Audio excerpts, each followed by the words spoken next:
ನಮಸ್ಕಾರ ಸ್ನೇಹಿತರೆ. ಒಂದು ಮಾತು ನೆನಪಿಡಿ, ಯಾವುದು ನಿಜಕ್ಕೂ ಉತ್ಕೃಷ್ಟವೋ ಅದು ಪದೇ ಪದೇ ಬದಲಾಗುವುದಿಲ್ಲ. ಯಾವುದು ಮೌಲ್ಯಯುತವಲ್ಲವೋ ಅದು ಅತಿ ಬೇಗನೆ ತನ್ನ ಮಹತ್ವವನ್ನು ಕಳೆದುಕೊಂಡು ಬದಲಾಗುತ್ತದೆ. ಅಮೆರಿಕದ ಸಂವಿಧಾನ ಇಡೀ ಜಗತ್ತಿಗೆ ಒಂದು ಮಾದರಿ. 235 ವರ್ಷಗಳ ಇತಿಹಾಸವಿದ್ದರೂ ಕೇವಲ 27 ಬಾರಿ ಮಾತ್ರ ಬದಲಾಗಿರುವ ಈ ಸಂವಿಧಾನದ ಗಟ್ಟಿತನದ ರಹಸ್ಯವೇನು? ಬನ್ನಿ ಅದರ ಉದಯದ ರೋಚಕ ಕಥೆಯನ್ನು ತಿಳಿಯೋಣ. ಸ್ನೇಹಿತರೆ, ಈ ಸಂವಿಧಾನದ ಮೂಲ ಪ್ರತಿಯನ್ನು ಇಂದಿಗೂ ಬುಲೆಟ್ ಪ್ರೂಫ್ ಗ್ಲಾಸ್ ಮತ್ತು ಅತ್ಯಂತ ಆಧುನಿಕ ಸುರಕ್ಷಾ ವ್ಯವಸ್ಥೆಯಲ್ಲಿ ಇಡಲಾಗಿದೆ ಎಂಬುದು ನಿಮಗೆ ಗೊತ್ತೇ. ಸಂಪೂರ್ಣ ಸಂವಿಧಾನ ಕೇವಲ 4543 ಪದಗಳಲ್ಲಿದೆ. ಆದರೂ ಇದೇ ಜಗತ್ತಿನ ಅತಿ ಶಕ್ತಿಶಾಲಿ ದೇಶದ ಅಡಿಪಾಯವಾಗಿದೆ. ಇದು ಚಿಕ್ಕದಿದ್ದರೂ ಹೆಚ್ಚು ಬದಲಾವಣೆಗೊಳ್ಳದೆ ತನ್ನ ಮೂಲ ರೂಪದಲ್ಲಿಯೇ ಇಂದಿಗೂ ಇದೆ. ಅಮೆರಿಕದ ಸಂವಿಧಾನ ಶಿಲ್ಪಿಗಳು ಈ ಪವಿತ್ರ ಗ್ರಂಥವನ್ನು ಬರೆಯುವ ಮುನ್ನ ಸುಮ್ಮನೆ ಕುಳಿತಿರಲಿಲ್ಲ. ಅವರು ಜಗತ್ತಿನ ಅತಿ ಶ್ರೇಷ್ಠ ಜ್ಞಾನವನ್ನು ಮಂಥನ ಮಾಡಿದ್ದರು. ಪ್ರಪಂಚದ ವಿವಿಧ ರಾಜಕೀಯ ಸಿದ್ಧಾಂತಗಳು, ಇತಿಹಾಸ ಮತ್ತು ತತ್ವಶಾಸ್ತ್ರದ ಗ್ರಂಥಗಳನ್ನು ಆಳವಾಗಿ ಅಧ್ಯಯನ ಸಹ ಮಾಡಿದ್ದರು. ಮುಖ್ಯವಾಗಿ ಈ ಗ್ರಂಥಗಳನ್ನು ಅಧ್ಯಯನ ಸಹ ನಡೆಸಿದರು. ಜಾನ್ ಲಾಕ್ ರವರ ಟು ಟ್ರೀಟೈಸಸ್ ಆಫ್ ಗವರ್ನಮೆಂಟ್ ಎಂದರೆ ಮನುಷ್ಯನ ಸ್ವಾತಂತ್ರ್ಯ ಮತ್ತು ಹಕ್ಕುಗಳ ಕುರಿತು, ಮೆಟೆಸ್ಕ್ಯೂ ರವರ the spirit of the law ಅಧಿಕಾರ ವಿಭಜನೆಯ ತತ್ವಕ್ಕಾಗಿ, ಮತ್ತು ಪ್ರಾಚೀನ ಇತಿಹಾಸದ ಗ್ರೀಕ್ ಮತ್ತು ರೋಮನ್ ಸಾಮ್ರಾಜ್ಯಗಳ ಏರಿಳಿತಗಳನ್ನು ಅಧ್ಯಯನ ಮಾಡಿ ದೇಶಕ್ಕೆ ಸ್ಥಿರತೆ ನೀಡುವ ಕಾನೂನುಗಳನ್ನು ಸಹ ರೂಪಿಸಿದರು. ಇಲ್ಲಿ ಒಂದು ಕುತೂಹಲಕಾರಿ ಪ್ರಶ್ನೆ ಮೂಡುತ್ತದೆ. ಈ ಸಂವಿಧಾನ ಬರೆಯುವ ಮೊದಲು ಅವರು ಭಾರತದ ಮಹಾಭಾರತ ಅಥವಾ ಮನುಸ್ಮೃತಿಯಂತಹ ಗ್ರಂಥಗಳನ್ನು ಅಧ್ಯಯನ ನಡೆಸಿದರೆ? ಕೆಲವರು ಅಮೆರಿಕದ ಸಂವಿಧಾನಕ್ಕೂ ಭಾರತದ ಪ್ರಾಚೀನ ನ್ಯಾಯ ತತ್ವಗಳಿಗೂ ಸಾಮ್ಯತೆ ಇದೆ ಎಂದು ಭಾವಿಸುತ್ತಾರೆ. ಆದರೆ ಇತಿಹಾಸದ ಪ್ರಕಾರ ಅಮೆರಿಕದ ಸಂವಿಧಾನವು ಮುಖ್ಯವಾಗಿ ಪಾಶ್ಚಿಮಾತ್ಯ ತತ್ವಜ್ಞಾನದ ಆಧಾರದ ಮೇಲೆ ರಚನೆಯಾಯಿತು. ಆದರೂ ಸತ್ಯ ಮತ್ತು ನ್ಯಾಯದ ತತ್ವಗಳು ಜಗತ್ತಿನ ಎಲ್ಲೆಡೆಯೂ ಒಂದೇ ಆಗಿರುವುದರಿಂದ ನಮಗೆ ಇಂತಹ ಸಾಮ್ಯತೆಗಳು ಕಾಣಸಿಗುತ್ತವೆ. ಮೂಲಭೂತವಾಗಿ ಅವರು ಹುಡುಕಿದ್ದು ಮನುಷ್ಯನ ಹಕ್ಕುಗಳ ಕುರಿತು ವಿಶ್ವವ್ಯಾಪಿ ಸತ್ಯಗಳನ್ನೇ. ಈ ಜ್ಞಾನ ಮಂಥನದ ನಂತರ 1787ರಲ್ಲಿ ಫಿಲಡೆಲ್ಫಿಯಾದಲ್ಲಿ ಸಂವಿಧಾನ ರಚನೆಯ ಕೆಲಸ ಆರಂಭವಾಯಿತು. ಇಲ್ಲಿ ಅಮೆರಿಕದ ವಿವಿಧ ಭಾಗಗಳಿಂದ 55 ಜನ ಅತಿರಿಕ್ತ ಮಹಾರಥರು ಒಂದೆಡೆ ಸೇರಿದರು. ಜಾರ್ಜ್ ವಾಷಿಂಗ್ಟನ್ ಅವರ ನೇತೃತ್ವದಲ್ಲಿ ನಡೆದ ಈ ಸಭೆಯಲ್ಲಿ 116 ದಿನಗಳ ಕಾಲ ಕಿಟಕಿ ಬಾಗಿಲುಗಳನ್ನು ಮುಚ್ಚಿ ಅತ್ಯಂತ ಆಳವಾದ ಚರ್ಚೆಗಳು ನಡೆದವು. ಈ 55 ಮೇಧಾವಿಗಳ ಕಠಿಣ ಪರಿಶ್ರಮದ ಫಲವೇ ಇಂದಿನ ಅಮೆರಿಕದ ಸಂವಿಧಾನ. ಇಲ್ಲಿ ಇನ್ನೊಂದು ವಿಷಯವನ್ನು ಸ್ಪಷ್ಟವಾಗಿ ತಿಳಿದುಕೊಳ್ಳಬೇಕು. ಅಮೆರಿಕಾದಲ್ಲಿ ಸಂವಿಧಾನ ರಚನೆಯಲ್ಲಿ ಭಾಗಿಯಾದ ಈ ಎಲ್ಲರನ್ನು ಒಟ್ಟಾಗಿ ಫೌಂಡಿಂಗ್ ಫಾದರ್ಸ್ ಎನ್ನುತ್ತಾರೆ.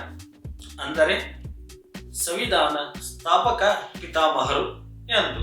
ಇದು ಒಬ್ಬ ವ್ಯಕ್ತಿಯ ಹೆಸರು ಅಲ್ಲ, ಇದು ಒಂದು ಗುಂಪಿಗೆ ಕೊಟ್ಟ ಗೌರವ.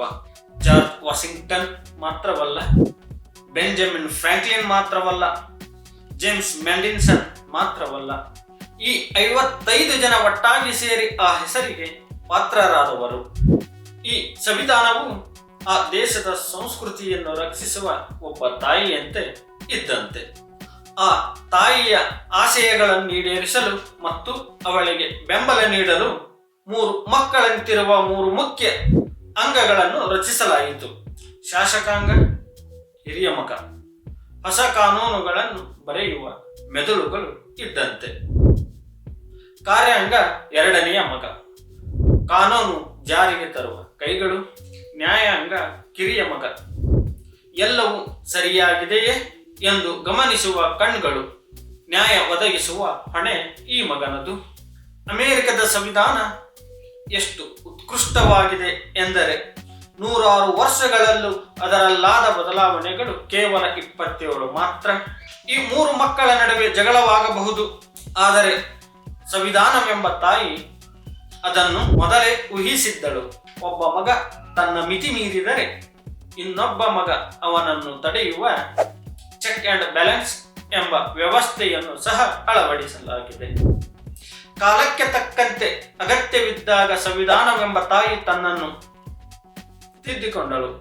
ಅದರಲ್ಲೂ ಕೆಲ ಐತಿಹಾಸಿಕ ಬದಲಾವಣೆಗಳೆಂದರೆ ಬಿಲ್ ಆಫ್ ರೈಟ್ಸ್ 1791ರಲ್ಲಿ ಜನರ ಧಾರ್ಮಿಕ ಮತ್ತು ವಾಕ್ ಸ್ವಾತಂತ್ರ್ಯವನ್ನು ರಕ್ಷಿಸಲು ಮೊದಲ 10 ತಿದ್ದುಪಡಿಗಳು ನಡೆದವು. ಗುಲಾಮಗಿರಿ ಅಂತ್ಯ 13ನೆಯ ತಿದ್ದುಪಡಿ. ಮಾನವೀಯತೆಯ ದೃಷ್ಟಿಯಿಂದ ಗುಲಾಮಗಿರಿಯನ್ನು ಬೇರು ಸಮೇತ ಕಿತ್ತೊಗೆಯಲಾಯಿತು. ಮಹಿಳೆಯರ ಮತದಾನದ ಹಕ್ಕು ಇದು 19ನೆಯ ತಿದ್ದುಪಡಿ. ಮಹಿಳೆಯರಿಗೆ ಸಮಾನ ಗೌರವ ಮತ್ತು ಅಧಿಕಾರ ನೀಡುವ ಮೂಲಕ ಸಂವಿಧಾನ ಇನ್ನಷ್ಟು ಶ್ರೀಮಂತವಾಯಿತು. ಸಂವಿಧಾನದ ಅಂತಿಮ ಪ್ರತಿಗೆ ಸಹಿ ಹಾಕುವ ದಿನ ಅಲ್ಲಿನ ಅಧ್ಯಕ್ಷರ ಕುರ್ಚಿಯ ಮೇಲೆ ಒಂದು ಸೂರ್ಯನ ಚಿತ್ರವಿತ್ತು. ಅದನ್ನು ನೋಡಿ ಬೆಂಜಮಿನ್ ಫ್ರಾಂಕ್ಲಿನ್ ಅವರು ಹೇಳಿದರು, ಇದು ಮುಳುಗುತ್ತಿರುವ ಸೂರ್ಯನಲ್ಲ, ಇದು ಅಮೆರಿಕದ ಹೊಸ ಭವಿಷ್ಯವನ್ನು ಸಾರಲು ಉದಯಿಸುತ್ತಿರುವ ಸೂರ್ಯ ಎಂದು. ಕೊನೆಯದಾಗಿ ಸ್ನೇಹಿತರೆ, ಸಂವಿಧಾನ ಎಂದರೆ ಕೇವಲ ಕಾಗದದ ಮೇಲಿನ ಕಾನೂನಲ್ಲ, ಅದು ನೆಲದ ಸಂಸ್ಕೃತಿ ಸಂಸ್ಕಾರಗಳನ್ನೊಳಗೊಂಡು ಸಮಾಜ ಒಳ್ಳೆಯ ರೀತಿಯಲ್ಲಿ ಬದುಕಲು ಮಾಡಿಕೊಂಡ ಒಂದು ಪವಿತ್ರವಾದ ವಿಧಾನ. ಅದೇ ಸಂವಿಧಾನ. ಅಮೆರಿಕದ ಈ ಸಂವಿಧಾನ ಇಂದಿಗೂ ಇಡೀ ಜಗತ್ತಿನ ಅನೇಕ ರಾಷ್ಟ್ರಗಳಿಗೆ ಸ್ಫೂರ್ತಿಯ ಸೆಲೆಯಾಗಿದೆ. ಯಾವುದೇ ಸತ್ಯವು ಅದು ಯಾವ ಕಾಲಕ್ಕೂ ಸ್ಥಿರವಾಗಿರುತ್ತದೆ. ಅದೇ ಅಮೆರಿಕದ ಸಂವಿಧಾನದ ಯಶಸ್ಸಿನ ರಹಸ್ಯ. ಸ್ನೇಹಿತರೆ, ಅಮೆರಿಕದ ಸಂವಿಧಾನದ ಕತೆ ಕೇಳಿದ ಮೇಲೆ ನಾವು ನಮ್ಮೆಮ್ಮೆಯ ಭಾರತದ ಸಂವಿಧಾನದತ್ತ ತಿರುಗೋಣ. ಭಾರತದ ಸಂವಿಧಾನ ಕೇವಲ ವಿದೇಶಿ ಸಂವಿಧಾನಗಳ ನಕಲೆ. ಅದರ ರಚನೆಯ ಹಿಂದೆ ನಮ್ಮ ಮಣ್ಣಿನ ಸಾವಿರಾರು ವರ್ಷಗಳ ಜ್ಞಾನದ ಮಂಥನವಿದೆಯೇ? ನಮ್ಮ ಸಂವಿಧಾನ ಶಿಲ್ಪಿಗಳು ಈ ಮಹಾನ್ ಗ್ರಂಥವನ್ನು ರೂಪಿಸುವಾಗ ಭಾರತದ ಯಾವ ಪ್ರಾಚೀನ ಗ್ರಂಥಗಳನ್ನಾಳವಾಗಿ ಅಧ್ಯಯನ ಮಾಡಿರಬಹುದು? ಋಗ್ವೇದದ ಸಭೆ ಸಮಿತಿಗಳ ಪರಿಕಲ್ಪನೆಯೇ? ಮಹಾಭಾರತದ ಶಾಂತಿ ಪರ್ವದ ವಿಚಾರಗಳೇ? ಬಸವಣ್ಣನವರ ವಚನಗಳು ಮತ್ತು ಶರಣರ ಕ್ರಾಂತಿಕಾರಿ ಚಿಂತನೆಗಳೇ ಎಂಬುದು ನಿಜಕ್ಕೂ ಕುತೂಹಲ ಹುಟ್ಟಿಸುವ ವಿಷಯ. ನಮ್ಮ ದೇಶದ ಸಂವಿಧಾನದ ಪ್ರತಿಯೊಂದು ಪುಟದ ಹಿಂದೆ ನಮ್ಮ ಇತಿಹಾಸ, ನಮ್ಮ ಪರಂಪರೆ ಮತ್ತು ನಮ್ಮ ಸಂಸ್ಕೃತಿಯ ಮಹಾನ್ ಗ್ರಂಥಗಳ ಪ್ರಭಾವ ಅಡಗಿದೆಯೇ? ಆದರೆ ಅದನ್ನರ್ಥ ಮಾಡಿಕೊಳ್ಳಲು ನಮಗೆ ಇತಿಹಾಸವನ್ನು ಆಳವಾಗಿ ನೋಡುವ ದೃಷ್ಟಿ ಬೇಕಾಗುತ್ತದೆ. ಹೀಗಾಗಿ ನಾನು ನಿಮ್ಮ ಮುಂದೆ ಈ ಒಂದು ಪ್ರಶ್ನೆಯನ್ನು ಬಿಟ್ಟು ಹೋಗುತ್ತಿದ್ದೇನೆ. ಭಾರತದ ಸಂವಿಧಾನದಲ್ಲಿ ನಮ್ಮ ದೇಶದ ಯಾವ ಗ್ರಂಥದ ತತ್ವಗಳು ಅತಿ ಹೆಚ್ಚು ಪ್ರಭಾವ ಬೀರಿವೆ ಎಂದು ನೀವು ಭಾವಿಸುತ್ತೀರಿ? ಇದನ್ನು ನೀವು ತಿಳಿಯಲು ಪ್ರಯತ್ನಿಸಿದರೆ ಸಾವಿರಾರು ಹೊಸ ಪ್ರಶ್ನೆಗಳು ಮತ್ತು ಅನೇಕ ರೋಚಕ ಸತ್ಯಗಳು ನಿಧಾನವಾಗಿ ಬಿಚ್ಚಿಕೊಳ್ಳುತ್ತವೆ. ಅಮೆರಿಕದ ಸಂವಿಧಾನ ರಾಜಶಕ್ತಿ ಮಿತಿ ಮೀರಬಹುದೆಂಬ ಭಯದಿಂದ ಹುಟ್ಟಿದ ಸಂವಿಧಾನ. ಭಾರತದ ಸಂವಿಧಾನ ನೋವಿನಿಂದ ಹುಟ್ಟಿದ ಸಂವಿಧಾನವೇ ಅಥವಾ ಆಂಗ್ಲರ ಪೂರ್ವ ನಿಯೋಜಿತ ಯೋಚನೆಯ ವಿಧಾನವೇ? ನಿಮ್ಮ ಯೋಚನೆಗಳನ್ನು, ನಿಮ್ಮ ಅನಿಸಿಕೆಗಳನ್ನು ಕಮೆಂಟ್ ಬಾಕ್ಸಿನಲ್ಲಿ ಹಂಚಿಕೊಳ್ಳಿ. ಮತ್ತು ಇದೇ ರೀತಿಯಾಗಿ ಮುಂದಿನ ದಿನಗಳಲ್ಲಿ ನನ್ನ ವಿಡಿಯೋ ನೋಡಲು ನನ್ನ ಮದ್ರಾಸಿ ಯೂಟ್ಯೂಬ್ ಚಾನಲ್ ಅನ್ನು ಸಬ್ಸ್ಕ್ರೈಬ್ ಮಾಡಿ. ಅಂತಿಮವರೆಗೆ ನನ್ನ ವಿಡಿಯೋ ನೀಡಲು ನಿಮ್ಮ ಸಮಯ ನೀಡಿದ್ದಕ್ಕಾಗಿ ಧನ್ಯವಾದ. ನಮಸ್ಕಾರ. ರಾಮ್ ರಾಮ್. ಜೈ ಹಿಂದ್.